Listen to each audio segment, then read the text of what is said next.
Welcome to the deep dive. Today we're tackling a really complex topic. Yeah, definitely sensitive. Right. Why people, often women, stay in relationships that are harmful, toxic ones. It's something a lot of people struggle to understand from the outside. Exactly. And our goal here isn't judgment, not at all. It's about understanding the dynamics. Getting into the why behind it. Yeah, think of this as like a focused look at those hidden forces. Yeah. So where should we start? Maybe with trauma bonding. That's a great place to start. It's fascinating psychologically how these bonds form. Okay. It's rooted in that cycle of abuse, you know? You have these really intense good times, the affection, the validation, sometimes called love bombing. Right, the highs. Exactly.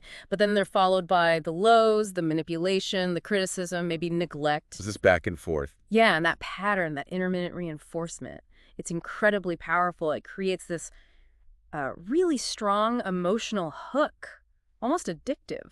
It sounds like a really cruel kind of reward system. Yeah. The same person causing the pain is also the source of like intense connection or what feels like love. Precisely. And neurologically, it's confusing. Your brain can actually start to associate the pain pathway with the pleasure or attachment pathway. Wow.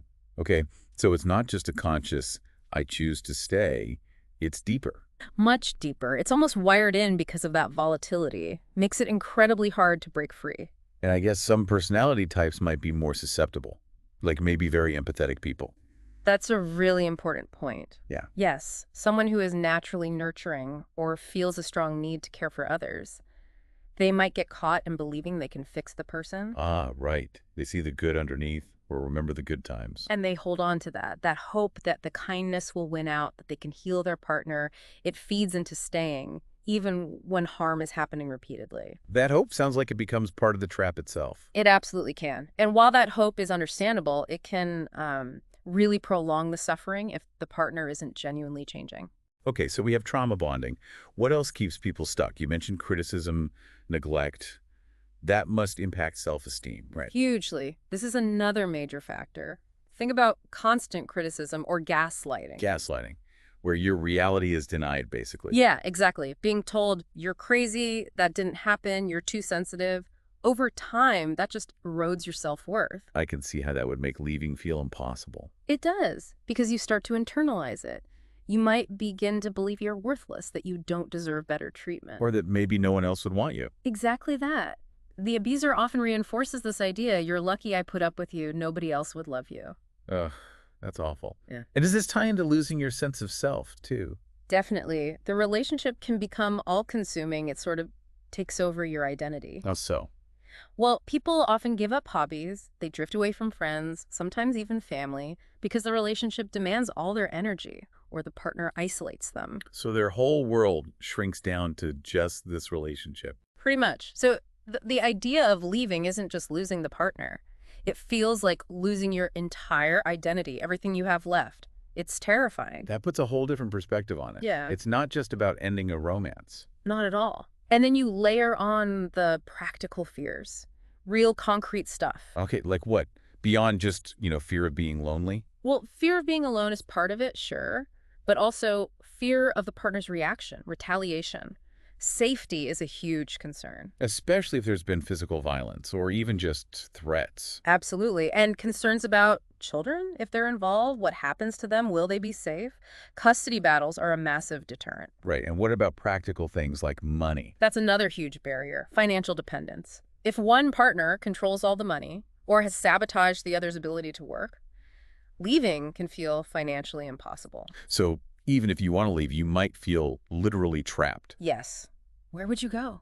How would you support yourself or your kids? These are massive practical hurdles. And society doesn't always help, does it? There could be pressure to stay together. Oh, definitely. There's still a stigma around relationship failure or divorce, pressure to keep the family unit intact no matter the cost. Like you've failed somehow if you leave. Right. And especially if the abuse isn't physical. Emotional abuse is often invisible to outsiders. People might say, but he seems so nice, or are you sure it's that bad? That lack of validation must make it even harder. It isolates you further, makes you doubt yourself even more. Okay, so we've got the trauma bond, the low self-esteem, the identity loss, the practical fears, societal pressure. What about hope? We touched on it earlier. Hope is incredibly powerful. It's that belief, maybe against all evidence, that the partner can change, that the person you fell in love with is still in there somewhere. And abusers can be good at feeding that hope, right? Yep, okay. Occasionally. Very good. Those intermittent moments of kindness we talked about, an apology that seems sincere, a promise to change, maybe even starting therapy for a bit. Little crumbs. Exactly. Little crumbs that keep the hope alive. It taps into that fundamental human desire for things to get better, for the relationship to work. But it's a dangerous kind of hope if it's not backed up by real, sustained change. Extremely dangerous, because it keeps you stuck in that cycle, waiting for a change that might never actually happen or only happens temporarily to reel you back in. So hope itself can become, like, part of the problem. When it's based on manipulation or unfulfilled promises, absolutely. It prevents you from facing the reality of the situation. This is all making so much sense, but it's also really heavy. It is. It's deeply complex. And there's another layer, too, isn't there? Cultural messages about relationships. Yes, that's crucial. Societal norms and cultural beliefs play a big role. Some cultures, or even just common sayings, can normalize unhealthy dynamics. Like what kind of messages? Well, think about relationships are hard work, which is true. Healthy ones take effort, but it's often used to excuse enduring abuse. Where does work cross the line into harm? Right. Or the idea that you have to sacrifice everything for love or for your family. Exactly. Especially for women, that pressure to sacrifice personal well-being can be immense. Yeah. Or even casual things like boys will be boys, used to excuse poor or controlling behavior. Minimizing the impact. Yes.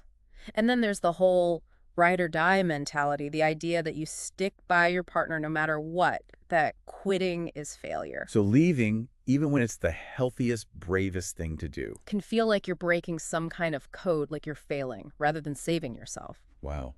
So putting it all together, the emotional bonds, the self-doubt, the real fears, the hope, the cultural stuff, Yeah.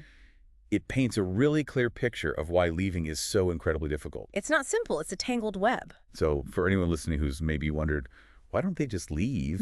Hopefully this gives a bit more, I don't know, compassion, understanding. That's the goal, to see the complexity, not just judge the situation from afar. And maybe if someone listening recognizes themselves in this. Yeah. If any of this resonates with you, please know, first, you're not alone in this experience. And second, your feelings are valid. What you're going through is real. And you absolutely deserve a relationship where you feel safe, respected, and genuinely loved. That's not too much to ask. Not at all. It's the baseline. And healing is possible.